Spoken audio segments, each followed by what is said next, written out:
Now, a video that has gone viral of an incident in a FlySafair flight from Durban to Cape Town has brought into the spotlight the importance of passenger rules and safety guidelines. A woman was caught on camera allegedly assaulting a flight attendant after she was apparently refused a drink.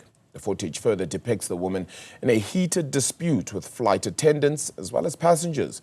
The president of the SA Cabin Crew and Alliance advocate, Christopher Shabangu, joins me now to chat just a little bit more about this. Christopher, thank you so much for joining us on AM Reports. Let's just talk about where we are exactly in this situation. Charges ultimately being raised here with regards to this entire situation and the handling of this. What are your sentiments initially when you see something like this? Good morning to you, Arabella, and to your viewers. It is quite concerning, and unfortunately, Arabella, it's been happening for a long time in the aviation industry in general.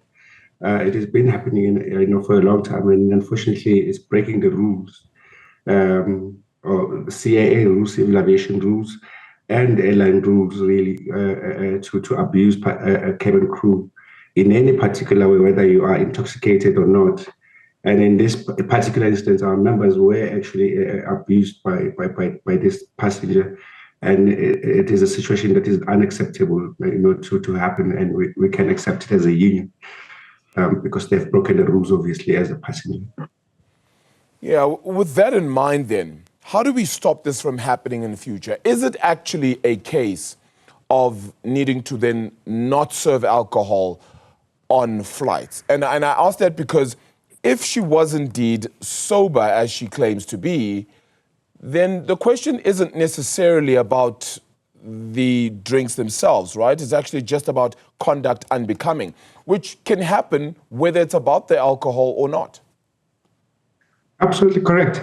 It's difficult for it's difficult for cabin crew. Remember, you're in that team, that pressurized team, which is an aircraft, and it is quite difficult for a cabin crew to actually know for a fact that you are intoxicated or not. They can just act on your behavior and deny you alcohol at their discretion, because their job is to be safety officers in the aircraft.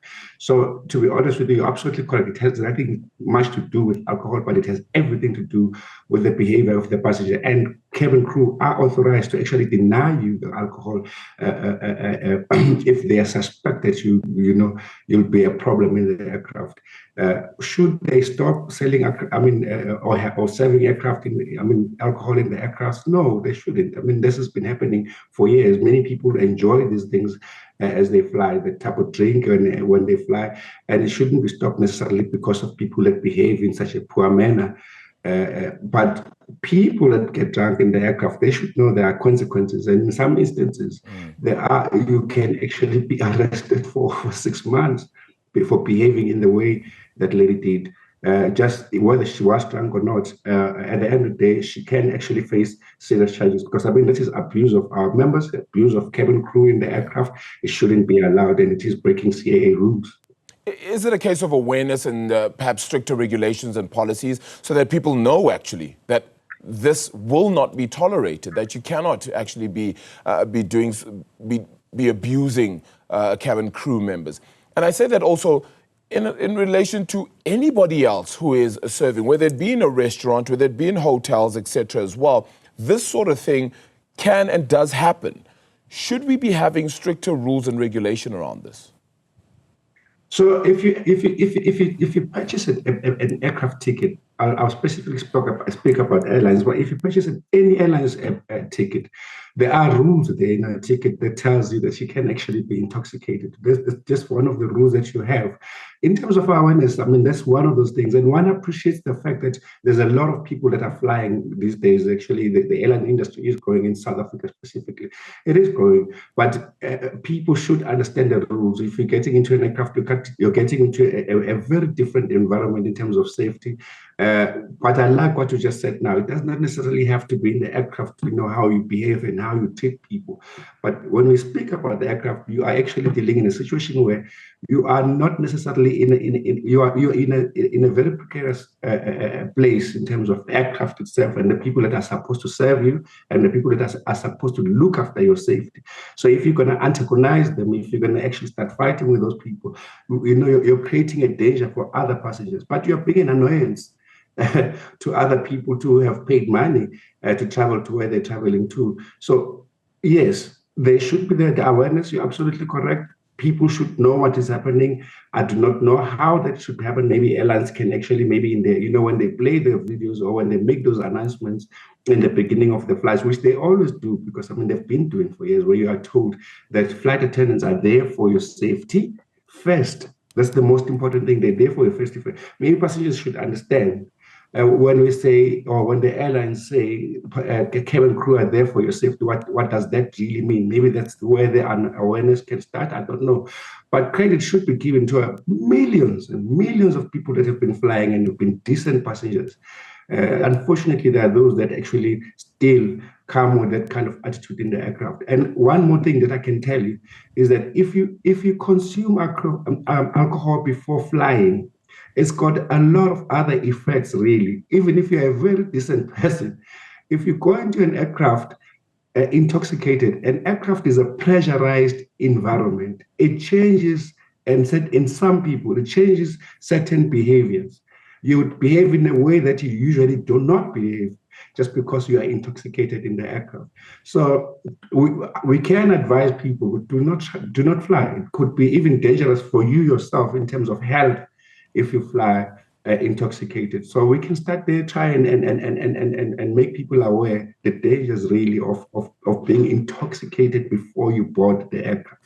One could still say, though, that it's a good revenue stream, however, for some airlines as well, right? Absolutely. So it's not something that ultimately goes away. So what do we do then with regards to airline services or cabin crew services then? Because they have a lot still on their plate. I don't know if you'd be able to just detail how much cabin crew actually need to go through amidst then servicing and serving all those that are on board. They go through a lot. Besides the fact that they're trained, they are trained to deal with these situations. But at the end of the day, what do you do if it's a female crew only on board? And they can restrain. They are allowed to restrain a passenger that is not behaving in that particular like that lady did. You can restrain those people. But as a group of people that have, as cabin crew that have little time to deal with other passengers, to serve other people, now attention goes to those people, to this person now that needs to be given all this, that be restrained and becomes a big thing, disturbing other people. Now, when it comes to what they go through, they get trained.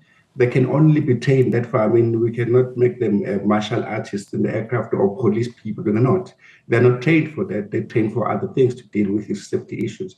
As far as then saying, which you are absolutely correct, for some airlines, it is, and for this particular airline in this case, alcohol, it is a revenue stream, which is important to the airline for them to actually sell. And they cannot necessarily, I wouldn't even myself say to you that airlines should stop selling alcohol. It just does not make any sense to me. Whether they're selling the alcohol or whether they're giving it for free, it wouldn't make any sense for me to say to you they should stop it. People should just behave. It's as simple really as that. And at the end of the day, you will be arrested if you just don't do, you don't behave. We can't punish other people for just one person or one or a few other people, because unfortunately it happens a lot. It happens often enough for it to warrant, excuse me, to warrant an awareness. Yeah. Time to be given to it, if I may put it that way. But how, as the how, really, I think what is being done for now, maybe something can be added. When I say what's being done in terms of the announcements that are being made to the passengers, sure, and people, that's all really that I think can be done for now. And people should just respect flight attendants as they're doing their jobs, as you should respect anybody else anywhere, whether you're in a petrol station when you're pouring your petrol or you're in a hotel when you're going there. Just respect people, simple as that, and life gets better.